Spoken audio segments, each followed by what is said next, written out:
निरोगी आरोग्य हीच यशाची गुरुकिल्ली या संदेशासह नमस्ते नाशिक फाउंडेशनचा 4था वर्धापन दिन सामाजिक बांधिलकी जपत उत्साहात साजरा करण्यात आला। जिथे कमी तिथे आम्ही या ब्रीद वाक्यानुसार गोखले एज्युकेशन सोसायटी संचलित डॉक्टर गोसावी भौतिकोपचार महाविद्यालय यांच्या संयुक्त विद्यमानाने मोफत फिजिओथेरपी तपासणी व उपचार शिबिराचे आयोजन करण्यात आले होते। शिबिरात 100हून अधिक रुग्णांची मोफत तपासणी करून त्यांच्या प्रकृतीनुसार वैयक्तिक उपचार योजना तयार करण्यात आली। तज्ञ फिजिओथेरपिस्ट कडून व्यायाम मार्गदर्शन, व्यसनमुक्ती थेरपी व घरच्या घरी करण्यासाठी विशेष व्यायाम सुचविण्यात आले।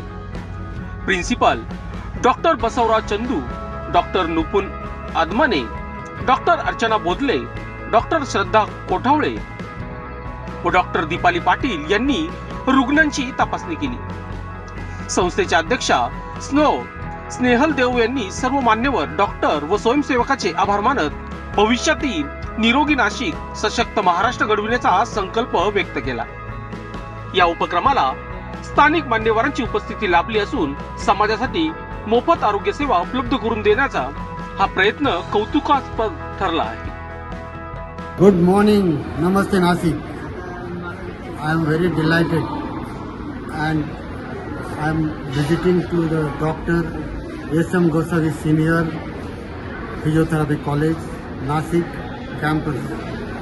आज त्यांनी फिजिओथेरपीचा जो कार्यक्रम आयोजित केलेला आहे त्या कार्यक्रमासाठी मी सुद्धा एक पेशंट म्हणून व्हिजिट केलं। मी सार्जन संपत नाना पाटील, एक एअरफोर्स, आणि यांचे जे विद्यार्थी होते त्यांनी अक्षरशः व्यवस्थित त्यांनी मला कसं फिजिकल एक्सरसाइज करायची आणि जे प्रॉब्लेम होते पायाचे क्रॅम्प वगैरे त्याचे एक्सरसाइजचं व्यवस्थित मार्गदर्शन केलं। माझ्याबरोबर अनन्या आणि हर्षद या दोन्ही मुलांनी व्यवस्थित चेकअप केलं आणि अतिशय उत्कृष्ट असा कार्यक्रम नमस्ते नाशिकने आयोजन केलं। त्या मॅडम देव यांना मी धन्यवाद देतो आणि नाशिककरांना मी विनंती करतो की अशा प्रकारच्या कॅम्प्सला जरूर त्यांनी फायदा घ्यायला पाहिजे।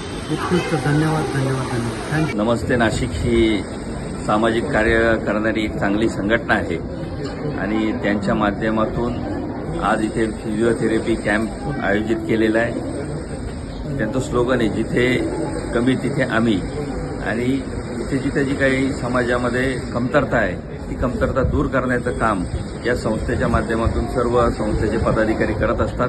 मी त्यांना मनपूर्वक धन्यवाद देतो, त्यांचे अभिनंदन करतो की असेच काम त्यांनी